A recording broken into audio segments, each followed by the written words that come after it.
خلاصہ بیان کرنے کے اس فیصلے میں ٹیک اوے کیا ہے خان صاحب کے لیے اور گورنمنٹ کے لیے کیا ٹیک اوے ہے؟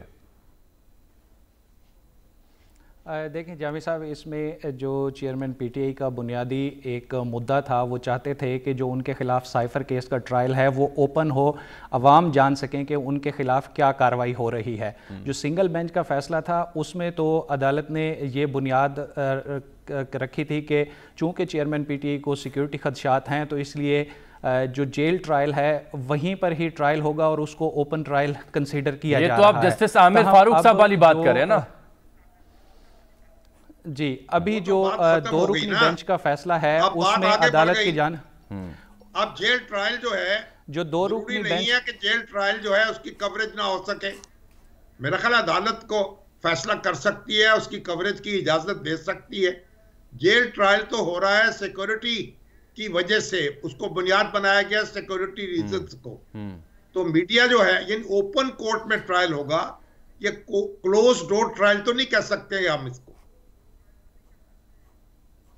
بالکل شامی صاحب، ابھی جو اس عدالت کے سامنے کیس تھا وہ یہی تھا کہ صرف وکلا کو اجازت دی جا رہی ہے۔ اندرا گاندھی کیس کا حوالہ دیا تھا سلمان اکرم راجہ نے کہ وہ تہاڑ جیل میں ٹرائل ہوا تھا، لیکن اس میں تمام انٹرنیشنل اور نیشنل میڈیا کو اجازت دی گئی تھی، لیکن یہاں پر میڈیا تو دور کی بات، صرف خاندان کے افراد کو بھی اجازت نہیں دی جا رہی تھی۔ اور جتنے نوٹیفیکیشنز تھے وزارت قانون سے کہ 29 اگست سے لے کے 8 نومبر تک، وہ تمام ان کی کوئی قانونی حیثیت نہیں ہے، ایسا عدالت نے اپنے فیصلے میں لکھا ہے۔ اور جو ایون کہ کابینہ کی منظوری کے بعد بھی نوٹیفیکیشن جاری کیے گئے ہیں، اس کے بارے میں عدالت نے اپنے فیصلے میں لکھا ہے کہ یہ کسی جوڈیشل آرڈر کے تناظر میں جاری کیا گیا نوٹیفیکیشن نہیں ہے، اس لیے اس کی بھی کوئی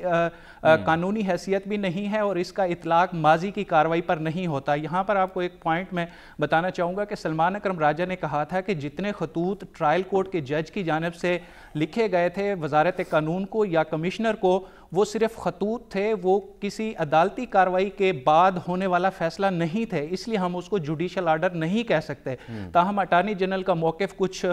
دوسرا تھا اور عدالت نے یہاں پر سلمان اکرم راجہ کے موقف سے اتفاق کیا ہے۔ ٹھیک، یعنی معاملہ عدالت پہ چھوڑ دیا ہے، جو ٹرائل کورٹ ہے وہ اس بارے میں مناسب حکم دے سکتی ہے۔ بالکل شامی صاحب، اس میں ٹرائل کورٹ نے باقاعدہ پہلے اس چیز پہ کارروائی کرنی ہوتی ہے، پوری سماعت کرنی ہوتی ہے، اور عدالت نے یہ بھی کہا ہے کہ زیادہ تر ٹرائلز میں اس طرح کی درخواست پراسیکیوشن کی طرف سے آتی ہے کہ اس پورشن کو یا اس سماعت کو ان کیمرہ ہونا چاہیے، پھر اس پر باقاعدہ سماعت ہوتی ہے، دونوں طرف سے آرگومنٹس کیے جاتے ہیں، پھر ایک جوڈیشل آرڈر آتا ہے۔ لیکن اس سارے عمل میں جتنا بھی چیئرمین پی ٹی آئی کے خلاف یہ سائفر ٹرائل ہوا ہے، اس میں پروسیجرل کافی ساری مسٹیکس تھیں جس کو لیگل کور دینے کی کوشش کی گئی اس کیبنٹ اپروول کے بعد جو نوٹیفیکیشن جاری کیا گیا تھا، لیکن عدالت نے اس سارے عمل کو اب کالعدم قرار دیا ہے۔